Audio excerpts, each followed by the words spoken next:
Wasatch Report, shooting straight on everything from prepping to politics.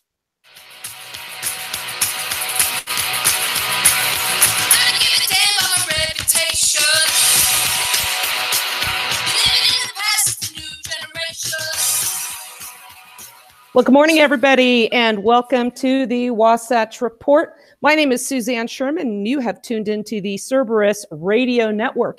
It is Wednesday, February 7th, year of our Lord, 2018. We are doing a Wednesday show today. Jeff and I had prior commitments. My producer, Jeff Johnson, is in the background here. Thank you very much, Jeff. I apologize. You had some technical issues for your show, but we're going to power through this and get one on the books today. Here over at the Cerberus Radio Network, we defend freedom and liberty from the flames of tyranny. And don't forget our other motto. It's not, we haven't abandoned that. We are 18th century ideas for 21st century thinkers. We like to look back and find our answers from what I believe was a wiser generation that were motivated by purer intentions than those that we have trying to impose their tyranny upon us today. We do have a live number. It's 717-467-1736. You can also send me messages on Facebook. I get those right away. You can private message me, facebook.com/Cowgirl Esquire. I will see those. Also, we have a network page, facebook.com/Cerberus Radio Network, as well as a fan page, CRN. So facebook.com/CRN. We have a YouTube channel. I would ask you to please subscribe, please share, especially if you like what you hear. We're really up against a wall. I was talking to a friend of mine yesterday, Jim Bovard. He writes for The Hill, prolific writer, very well known. And we're kind of talking about how Facebook and social media is really trying to censor us. This is not news to anybody. I think, Jeff, you're familiar with YouTube trying to demonetize Ron Paul's YouTube videos, saying that they're not appropriate to advertisers. The people in charge of disseminating our message are very much against what we have to say and what we're trying to do. So it's up to us to really try and overcome this obstacle by sharing, by talking. If you like our shows, share them in groups with your friends, talk about what we're trying to do here. And we also, if you go to our page, you can just tune in and listen to our radio co-feed.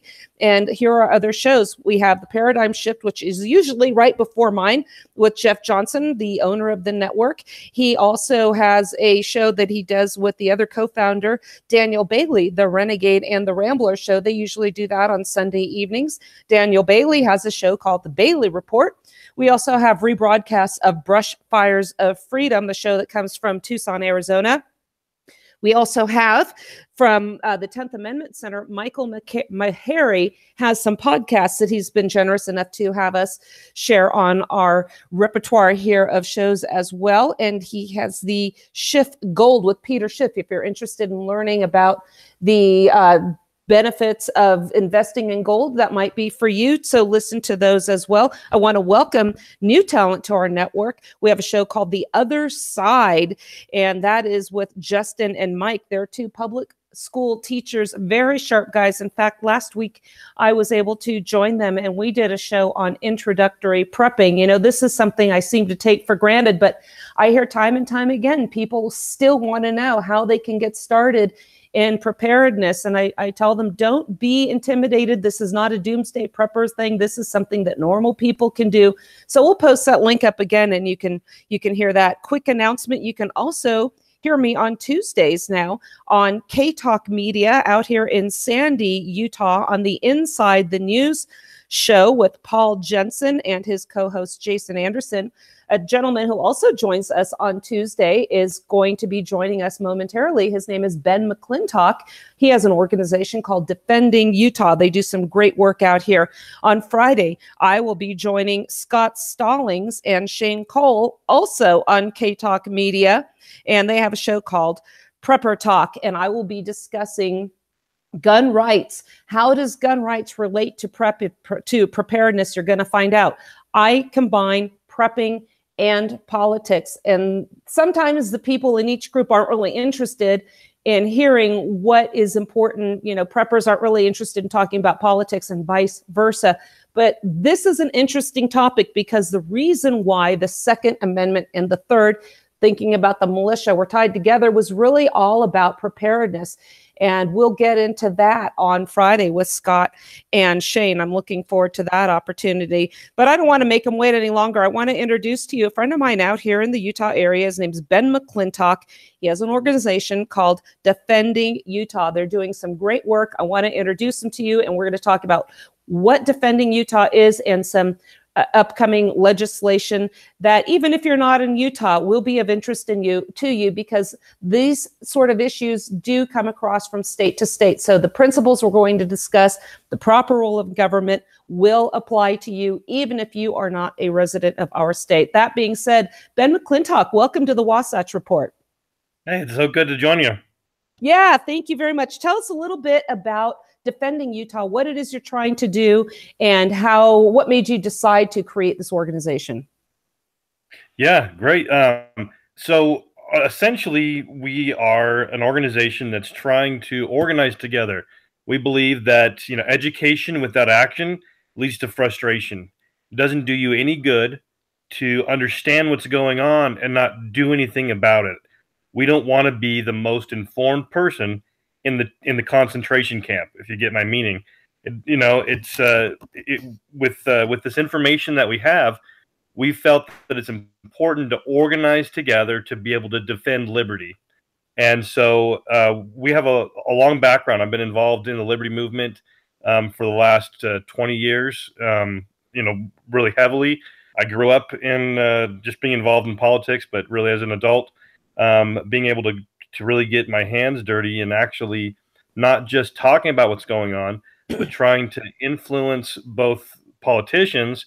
But that's kind of a lot of time we put the cart before the horse. So Defending Utah, we like to help build the culture of liberty, helping not the masses, because the masses have never really been involved in much, but the people that are already going to be involved, helping them understand the principles of liberty, people that are involved in political parties or in liberty organizations, helping them understand that.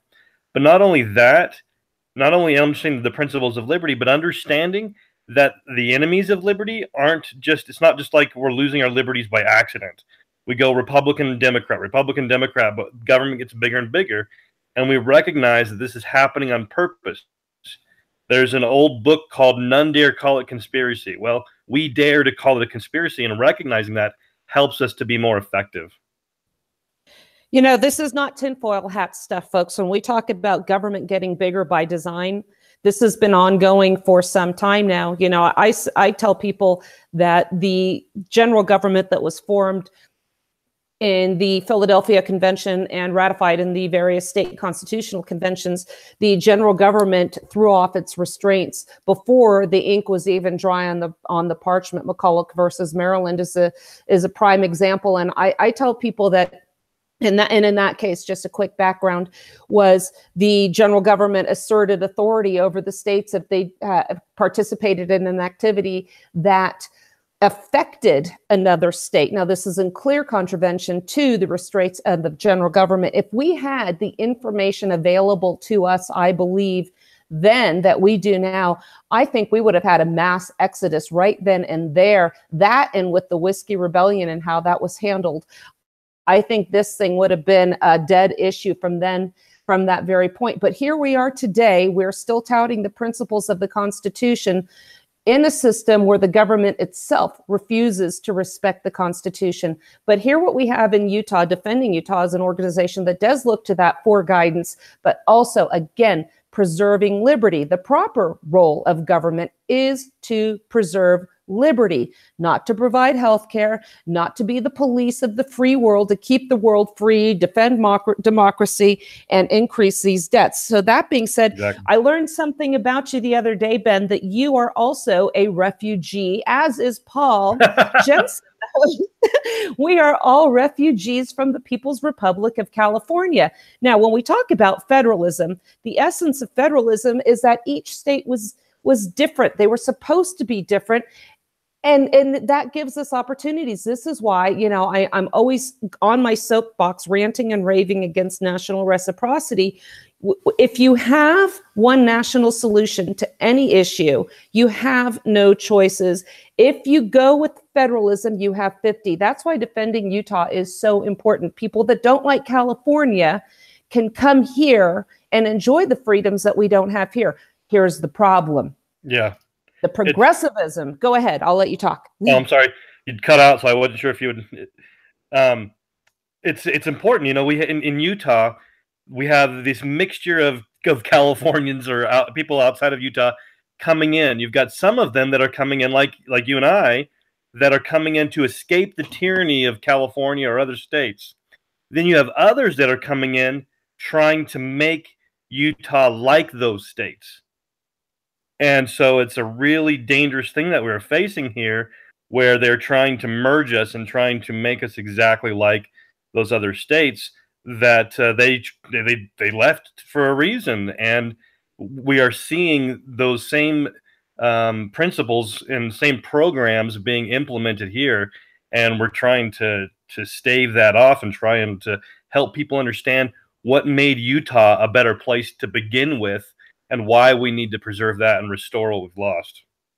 You know, I remember the days when the people of Oregon were concerned about Californians coming there and changing the fundamental nature of the Oregon society and political climate. And look at Oregon now. It's been done. Yep. I heard somebody saying, I think it was someone on one of our groups saying that in 20 years, California and Utah are going to be sister states. I find that absolutely terrifying. And they use the term, it has metastasized into Summit County and Salt Lake County. And this is a problem I see with a lot of these, you know, Western states here that are like Utah, like Wyoming, Montana. The progressives gravitate towards our political capitals, and then they effectuate the change. Again, like you said earlier, we want to get away from California because of the high taxes. So guess what? We're going to now impose our tyranny here. And I don't understand why they did that. They could stay in California with the nicer weather. I heard one interview where somebody was bragging about moving to North Dakota and was aghast that they were allowed to smoke in bars and said, well, we're going to have to change that. No, take your stuff and stay in California. We don't want that. So we all came here for a reason. When I first moved here, I would tell people, yeah, I came from California, but I'm not here to effectuate a change. And what I'm seeing in Utah, we're seeing a developing film industry coming out here, and we are seeing a lot of the tech companies also come out here.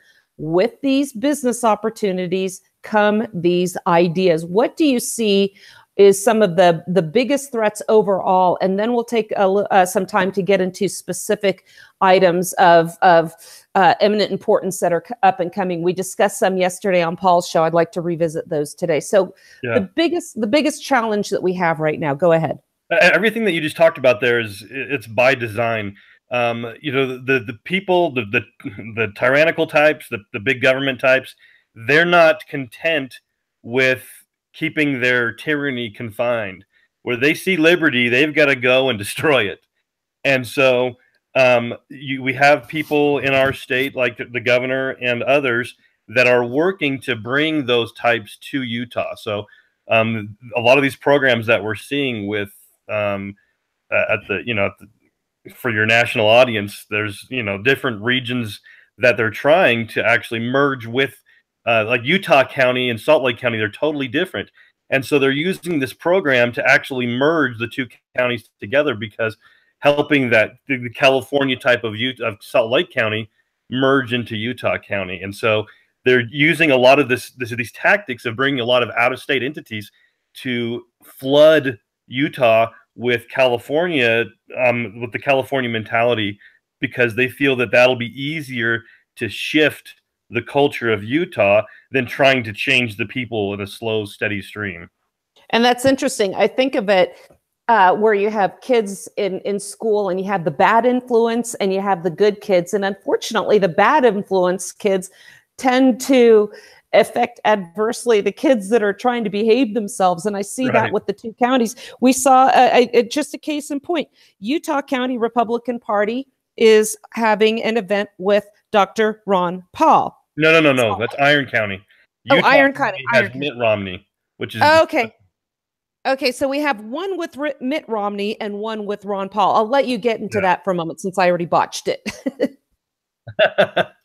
So Iron County is a really good county. They've got a sheriff that has told the federal government, we are not going to put up with your stuff coming in here without telling us.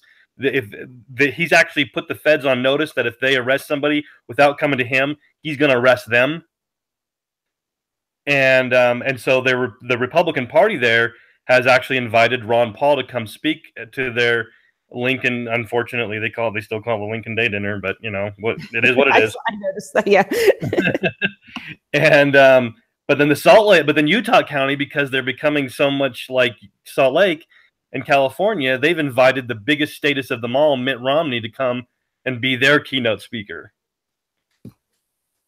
It's just and we want more Iron County, less Utah County, less Salt Lake County. Yep. Summit County too has gone full core progressive. I think this was the first time ever in its history in this recent round of elections that we have an all blue city council. And I was talking to some locals here too. This isn't from just progressives moving into this county. This is some of the ranchers whose families grew up here, have been here for a century. I have friends whose families settled this at the instruction of Brigham Young himself. So somehow this mentality has permeated or metastasized, what was the term I heard somebody use the other day, into our county. And I think what we have to blame is what I call also the trifecta of evil: government itself, promoting these policies, the education system, getting to these kids early and teaching them that this is a good idea, as well as the media. So even out here, this is coming. And I think life is so good here right now. People aren't really aware of the dangers that are ahead of them. So let's get into some of the legislation that is coming this way in Utah. I never would have imagined this when I was in California. I think I can credit the LDS Church really for having a major role in defeating or in the success of Proposition 8. Proposition 8 in California was put to the voters, where in California, of all places, an overwhelming majority voted to define marriage as one man, one woman. This is where the consensus of California, it's not all just crazy liberals, but what did they do?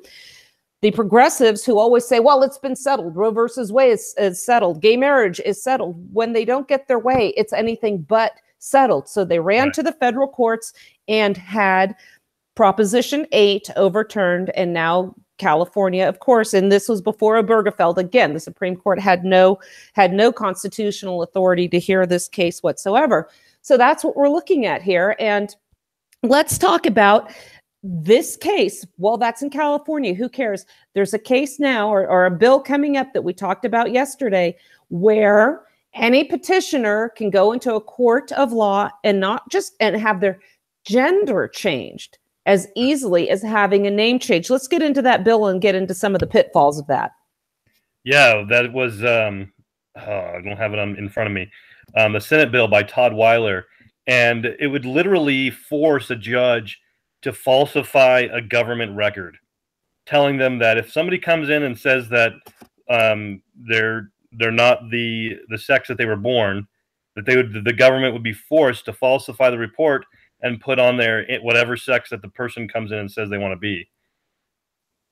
This is what's interesting to me. If you look at the text of the legislation, the proposed legislation, they define all these terms, but they never define gender. So can you just switch to male to female, or is this going to be open-ended? Because this takes a lot of the discretion from the judge. And, you know, we're liberty-minded people. Maybe we should be saying, so what's the problem? Well, people can perhaps use this to hide their identity.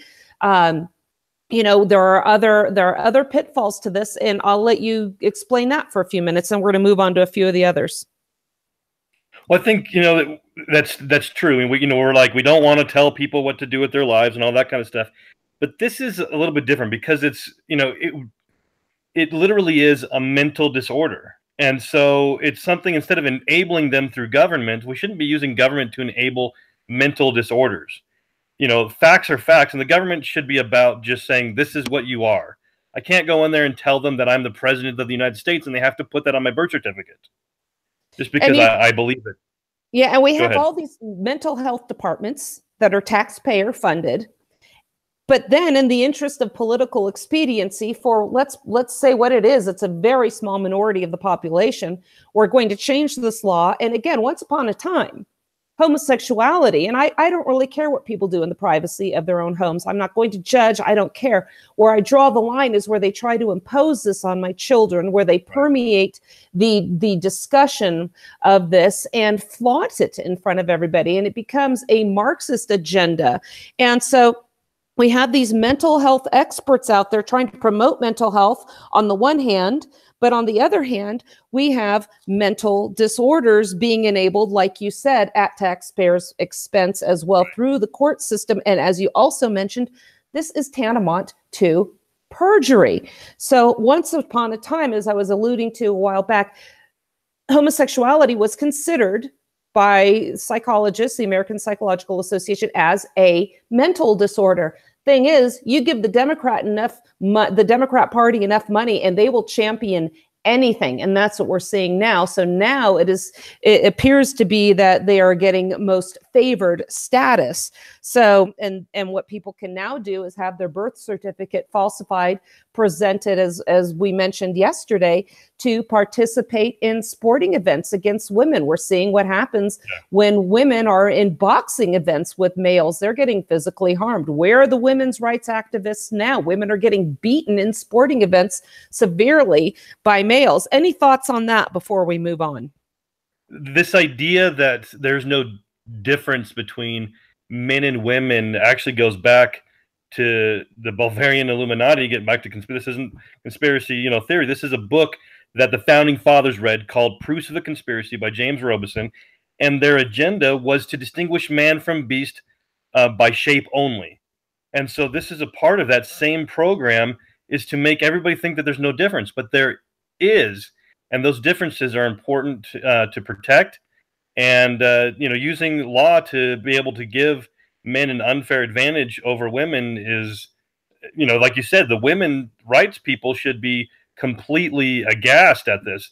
In fact, I saw one, which I was surprised to see at a women's rights rally, was that they were saying that it was against women to allow men to say that they're women, because it takes away from women's distinctiveness and what they bring to the table. And the funny thing is, I don't even think they understand their own incoherence. They want diversity, yet they want equality. When I was at the gym, and they have these announcements before the classes start, and one of them was some benefit and to promote gender equality. And I just raised my hand and I asked the girl, "What is gender equality?" No. What exactly is gender equality? You want about 57 of them, but you want them all to be equal. So this makes no sense. Anyway, enough of that shenanigans. Yeah, if they're all equal, why make the distinction? What's the point? I think the point is to just continue to stir unrest and to continue to distract us from what the real danger is. And this that you mentioned earlier about the founding fathers reading that book, that also now fast forward to Agenda 21, now Agenda 30. And the goal of that with UNESCO is to disrupt and to bring people together to substitute the individual for the collective. One of the means by doing that is disrupting our traditional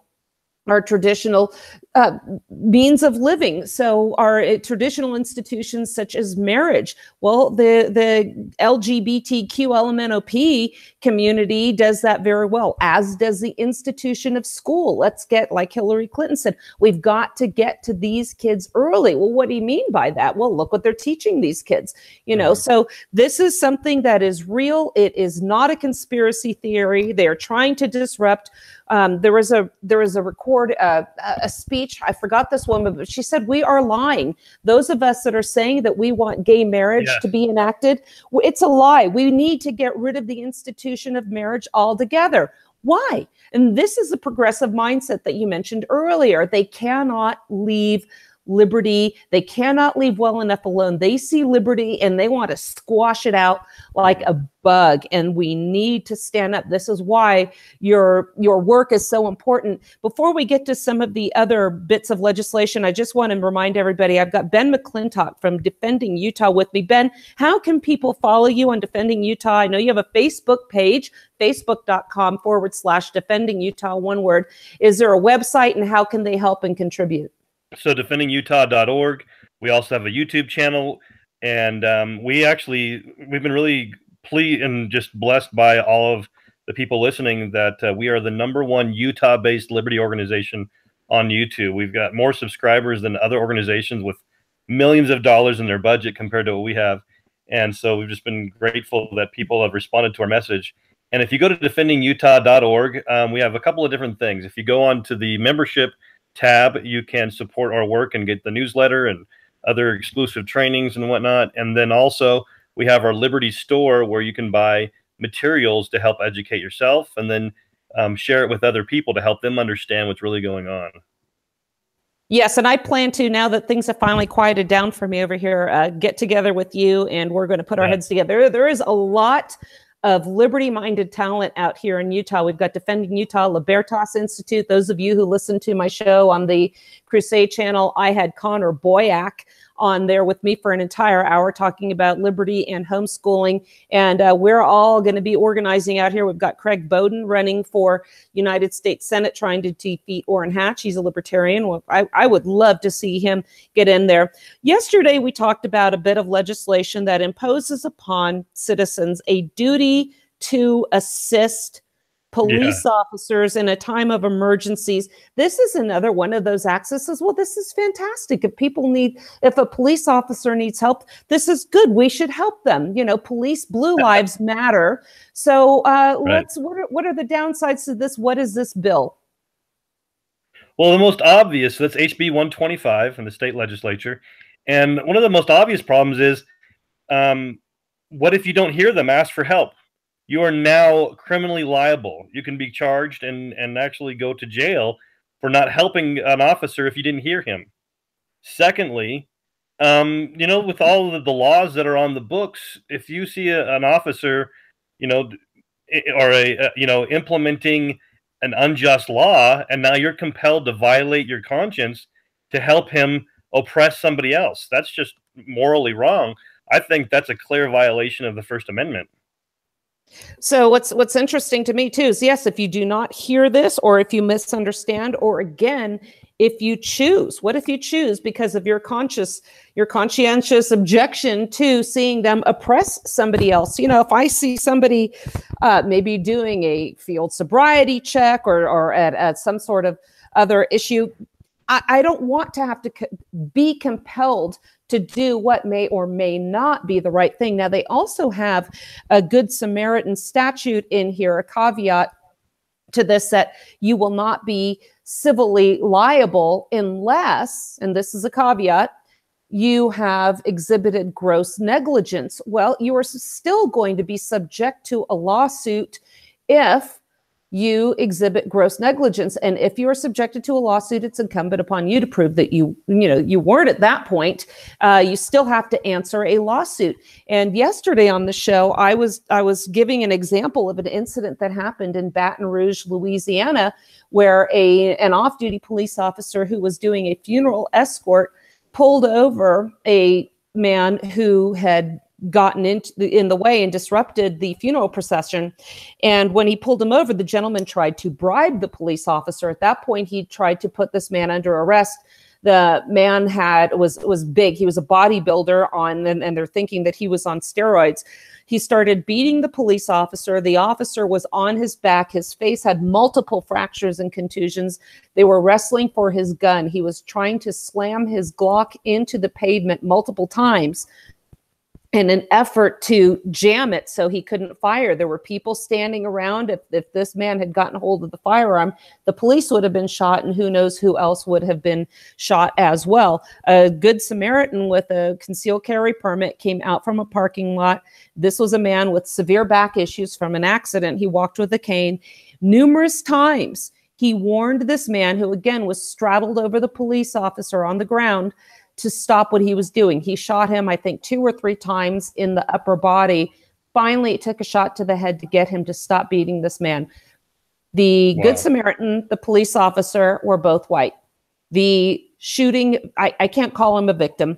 The assailant was a Black man. And as you can imagine, every racial organization, all the cast of characters came out saying that this was a racial issue. The city attorney's office defended the police officer's actions. His costs were covered.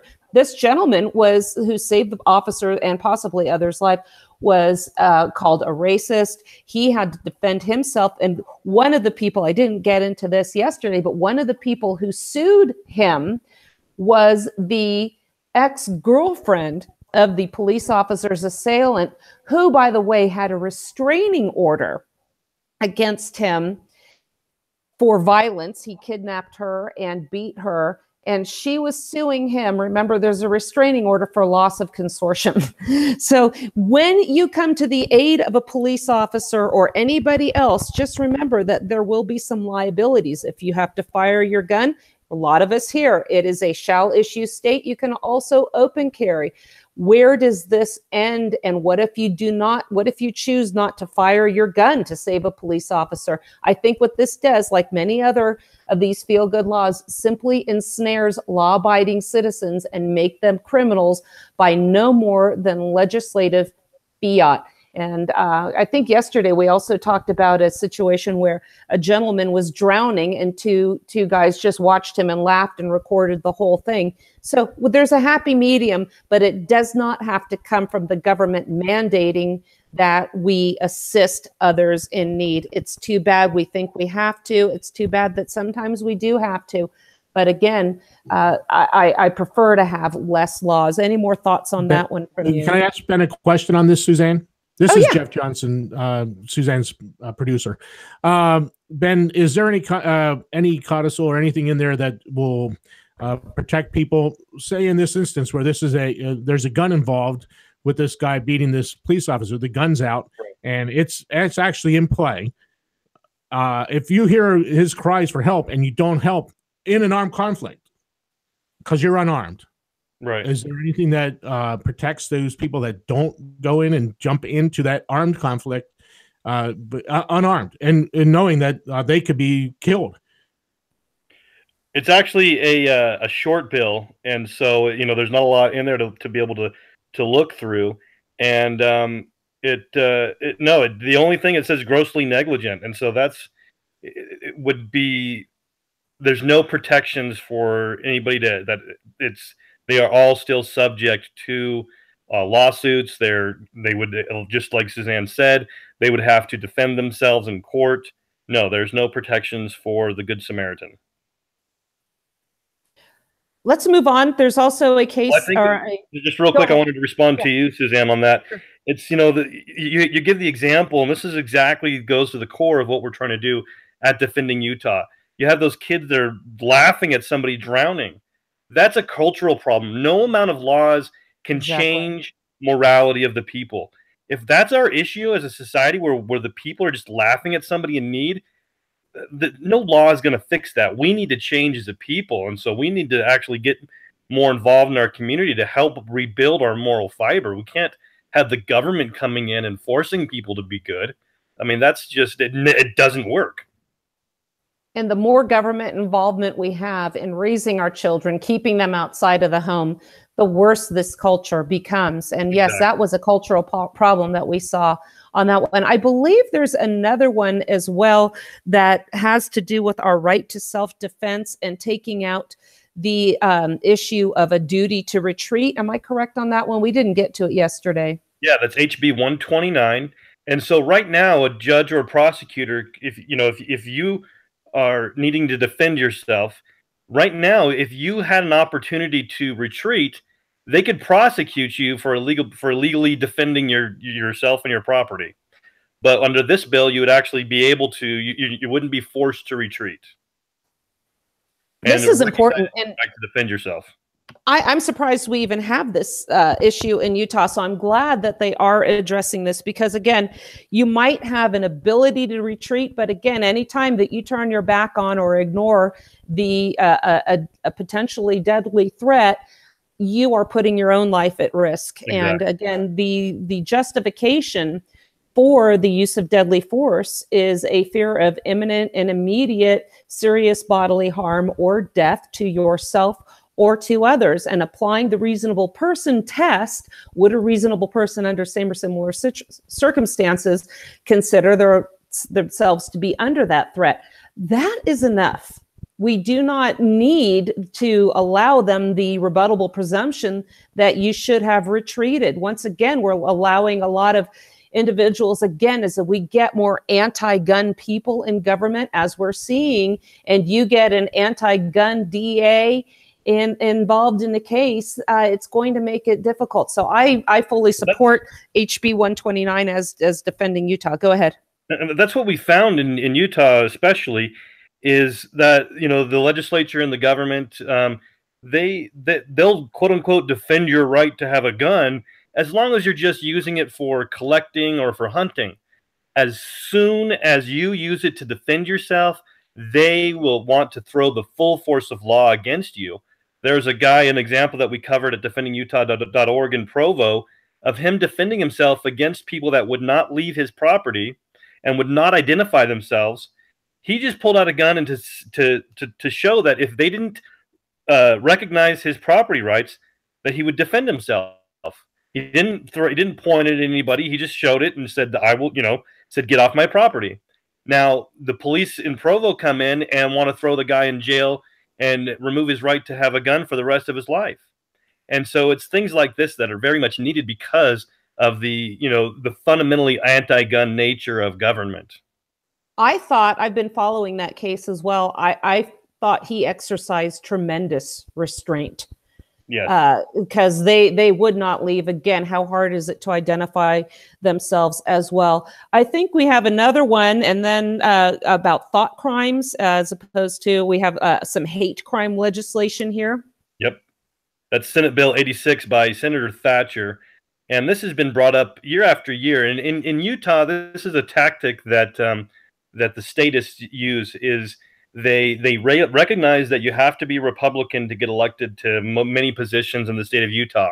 And so if you're a statist, you do not, join the traditional party of choice that you would think is the Democrats. You join the party that's going to get you elected, which is the Republican Party. And so it's been Republicans that have introduced this thought crime year after year. Thankfully, it hasn't gone anywhere. This year, it looks like it might go a little bit further. We hope not. But it would literally punish you for your thoughts. So you do something and you say, you assault someone, and which is a crime, which it should be, of course, and you just do it for their money. That's just a misdemeanor. But if you do it because you think that they're gay or a woman or whatever, then all of a sudden that misdemeanor becomes a felony. So the same action changes from a misdemeanor to a felony depending on the reason. So they're literally punishing your thoughts. And people like you, possibly me, would not be part of this protected class under this statute, I'm assuming. Of course not. It's what really interesting too is in last year when Thatcher ran the same bill, the terminology that he used, he actually copied directly from the radical Utah, what's it called there? The gay rights organization in the state of Utah.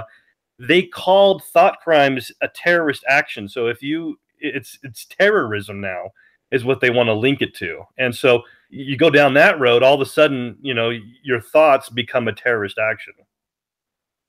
Well, again, we have a lot of inflammatory rhetoric. We have, this disruption of the family values. I'll tell you how far this has gotten, and I didn't want to bring this up on the show yesterday because I just found this to be profoundly crude and disgusting. We were on the street. We were going to go into a restaurant, a pizza parlor in Salt Lake City, and on a telephone pole or on a light post right at eye level was a flyer in full color. It was printed in full color.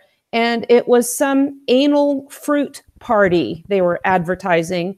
And I had my boys with me at eye level, and here is this flyer posted up there with the guy squatting his pants down, about to put a banana in a place where bananas have no business being. Now, imagine if somebody tried to put a nativity scene on that corner, or a cross, or read passages from the Bible. Imagine what the outcry would have been. Right. And this is what we see. We're being desensitized, and they are getting to be out here as brazen as they are in San Francisco. I could not believe that Utah, Salt Lake City is turning into a San Francisco of the Wasatch Mountains. So it is sad. And that was actually by design. You've heard of the Free State Project for libertarians, right? Salt Lake City was actually, the homosexual community came out with a program specifically to encourage themselves to move to Salt Lake on purpose, to change the culture in Salt Lake. They said, if we can get Salt Lake, we can get anything. Yeah, and that's exactly true. This is by design, because when I was doing my research to move here, I looked at the fiscal responsibility of the Utah government. I saw it was number 4 in this union, and I'm seeing now that this is going to rapidly change. So it's very important, the work that you're doing here. Ben McClintock, go ahead. Too, because the state of Utah has a constitutional requirement for a balanced budget, but we're $7 billion in debt. And so they use a lot of funny math, and so a lot of the propaganda out there about Utah, unfortunately, isn't right on. Well, and when I first moved here, going from Moonbeam to Gary Herbert, I thought we had something great going. I thought Gary was fantastic, because one of the first laws that I knew that he had signed was one that said, if you are open carrying and your firearm is holstered and your behavior is otherwise unthreatening, the police officers cannot harass you or ask for a permit or question your carrying at all. I thought that was fantastic. Let's go into a few downsides, and then I'm going to touch on risks of assistance in a few minutes. Yeah. Well, Gary Herbert, good or bad? Gary Herbert, he did sign that, which is great. But you know what else he said? He said he wants to register BB guns. So all that is gold does not, or all that glitters is not gold. Exactly. I mean, who wants to register a BB gun? Is just ridiculous. And he vetoes year after year constitutional carry.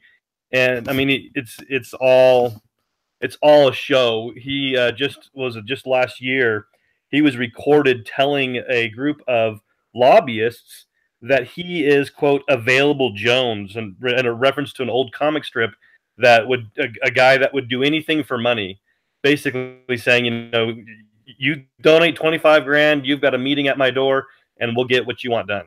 So we know what he is, we just don't know what the price is. Who do you think would be a good replacement for Gary Herbert, and when can we get him out of here? When can we get him? Oh man, that's a tough one. There's that's something we need to do some recruiting on. Okay.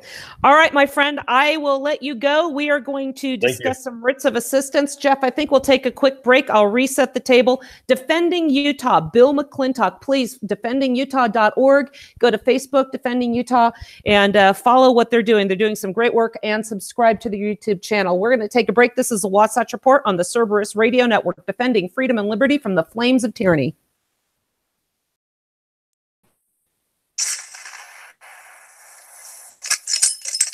Wasatch Report, shooting straight on everything from prepping to politics.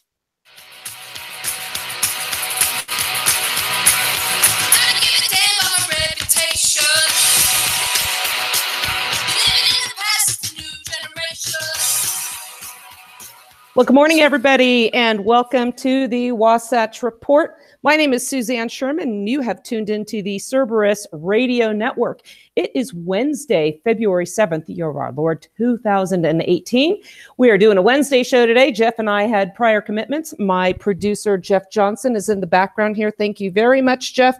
I apologize. You had some technical issues for your show, but we're going to power through this and get one on the books today. Here over at the Cerberus Radio Network, we defend freedom and liberty from the flames of tyranny. And don't forget our other motto. It's not, we haven't abandoned that. We are 18th century ideas for 21st century thinkers. We like to look back and find our answers from what I believe was a wiser generation that were motivated by purer intentions than those that we have trying to impose their tyranny upon us today. We do have a live number. It's 717-467-1736. You can also send me messages on Facebook. I get those right away. You can private message me, facebook.com/Cowgirl Esquire.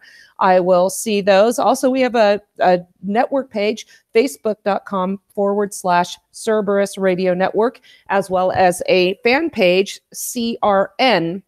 So facebook.com/CRN. We have a YouTube channel. I would ask you to please subscribe, please share, especially if you like what you hear.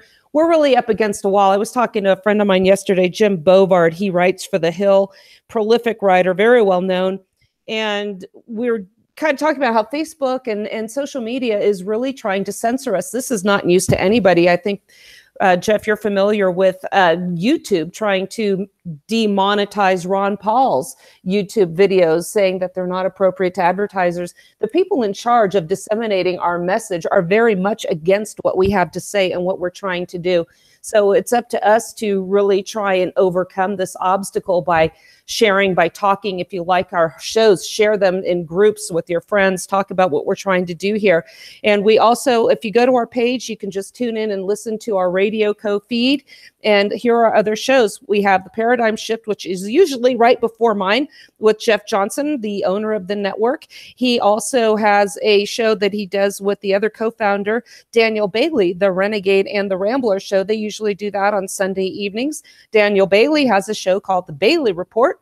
We also have rebroadcasts of Brush Fires of Freedom, the show that comes from Tucson, Arizona. We also have from the 10th Amendment Center, Michael Maharry has some podcasts that he's been generous enough to have us share on our repertoire here of shows as well. And he has the Schiff Gold with Peter Schiff. If you're interested in learning about the benefits of investing in gold, that might be for you. So listen to those as well. I want to welcome new talent to our network. We have a show called The Other Side, and that is with Justin and Mike. They're two public school teachers, very sharp guys. In fact, last week I was able to join them and we did a show on introductory prepping. You know, this is something I seem to take for granted, but I hear time and time again, people still want to know how they can get started in the moment. Blanket authority to search property, seize assets, and invade the general privacy of citizens without probable cause. Ships, boats, vessels, vaults, warehouses, cellars, shops, any other property could be searched without a search warrant. Now, this was a violation also of British law itself. Going to digress for a moment. This is why I also do not call the American War for Independence a revolutionary war. When you have a revolutionary war, you're seeking to overthrow your traditional form of government. What the American colonials were trying to do was restore their rights as British citizens.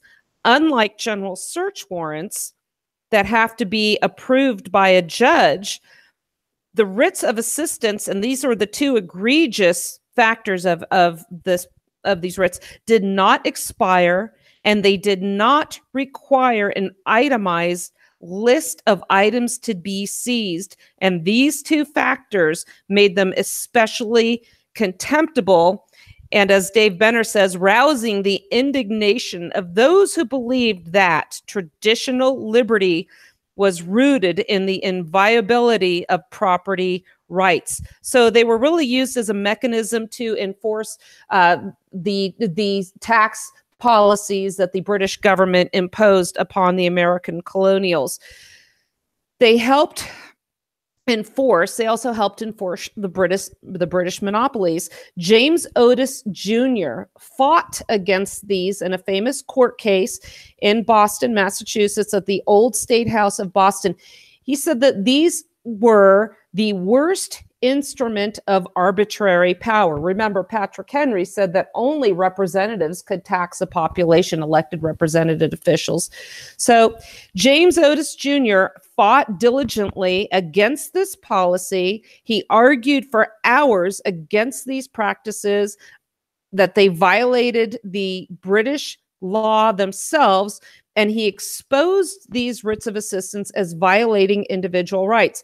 1761, he argued against these in the Old State House of Boston. He believed that the Crown had entirely abandoned constitutional principles by embracing these writs, and that their usage must be voided by the civil authority. He maintained the writs violated, again, the British constitutional system. This wasn't a revolution. This was trying to get independence from a government that no longer served the interest of the governed. Does that sound familiar?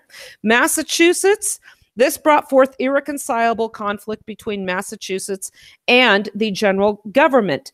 As a central theme of this opposition, James Otis Jr. argued that life, liberty, and property were the most essential values upon which British tradition rested. Again, they were trying to restore British tradition. This wasn't a revolution at the time. No agent of the government would be accountable for his actions with these writs. His words convinced, and this is from Benner's book here. Again, it's very well written. Otis's words convinced the colonies that the British government undermined the confines of its constitution through this haphazard rule. Most importantly, he convinced many that these egregious actions could be countered if they were forcefully opposed outright by a tireless and agitated population. Now, that harkens to me a little bit of Sam Adams here. It doesn't take a majority to prevail, but a tireless and irate minority setting brush fires in the minds of men.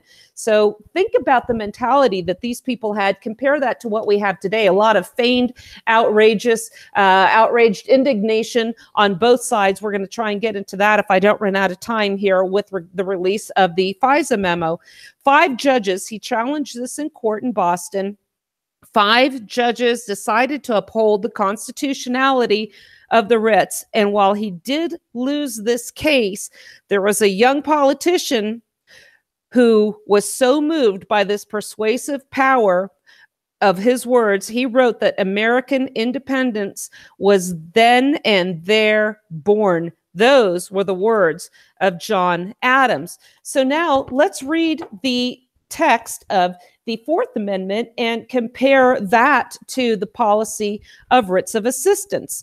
The right of the people to be secure in their persons, houses, papers, and effects against unreasonable searches and seizures shall not be violated, and no warrants shall issue but upon probable cause, supported by oath or affirmation, and particularly describing the place to be searched and the persons or things to be seized. Compare that to the writs that did not have to be supported by probable cause. They never expired. They did not describe with particularity what was to be searched for, what could be seized. So again, how does this apply to what's going on today? Well, we have the preamble of the Bill of Rights, which was to restore many of the James Madison, for instance, did not feel that a Bill of Rights was needed because what was not enumerated in Article Section 1 would never be assumed by the general government. But the conventions of a number of states, here's the text, having at the time of their adopting the Constitution expressed a desire in order to prevent misconstruction or abuse of its powers that further declaratory and restrictive clauses should be added. Well, why did they want to add them? As extending the ground of public confidence in the government will best ensure the beneficent ends of its institution. Looking at the egregiously unlawful behavior of the FBI, the abuse of the FISA court, where we now know that the FBI submitted a dossier paid for by Hillary Clinton's campaign using a British spy, also going to a Ukrainian source, submitted a document knowingly false. The FBI did this to a court of law to spy on a presidential candidate. that the supposed law enforcement agencies were opposed to winning. This contradicts everything that our founding principles are supposed to mean to us today. And it ties into a few things. The $1 trillion that the United States government just said they were going to borrow. How? I'm going to tell you how. On the 5th of February, just a couple days ago, Ron Paul on Mises.org wrote an article describing what this memo really tells us about our government. And essentially what he's saying is both sides are not really getting the story right. The Democrats warned us that declassifying this memo would be the end of the world as we know it. It was reckless to allow Americans to see this classified material. Again, they didn't seem to have much concern about Hillary Clinton's email server and the breach to national security. That was, pardon my French and the use of the N-word here. Agents in the field could be harmed since sources and methods would be compromised. Republicans, on the other hand, who had seen the memo, claimed that it was far worse than Watergate. They said that mass firings would immediately begin after it became public. Yeah, well, you know what? That would be great. They said the criminality of the U.S. government agencies exposed by the memo would shock Americans. You know what? I don't think it's going to shock us enough. It was released that the world did not end. The FBI agents thus far have not been fired. And in the end, as Dr. Paul says, both sides got it wrong. And here's what the memo really shows us. First, it demonstrates that there is a deep state, something that we've been talking about for some time, and we've been also called conspiracy theorists as a result of that.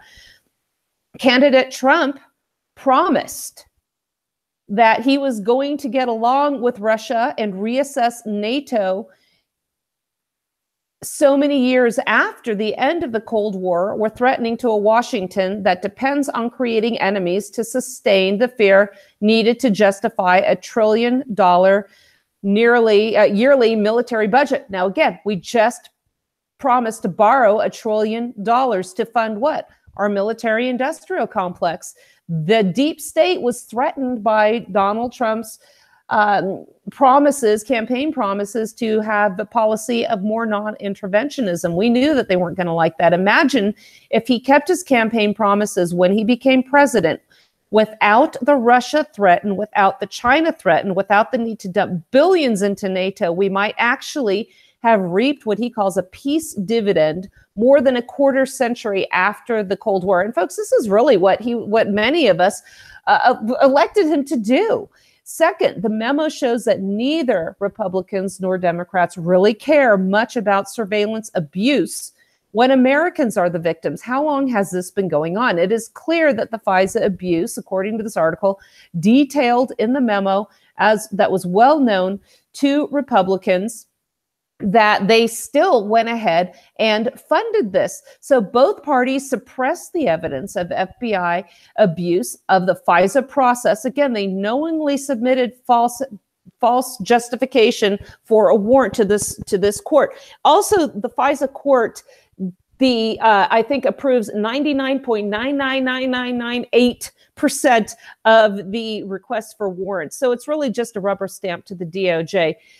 So the abuse of the process was reauthorized the FISA court was reauthorized after the abuse was brought to light. They didn't want Americans to know how corrupt the surveillance really is and how the U.S. had become far too much like East Germany. That might cause, according to Dr. Paul, more Americans to call up the representatives and demand that the mass surveillance amendment allowed to sunset. Again, we reauthorized it knowing the abuses.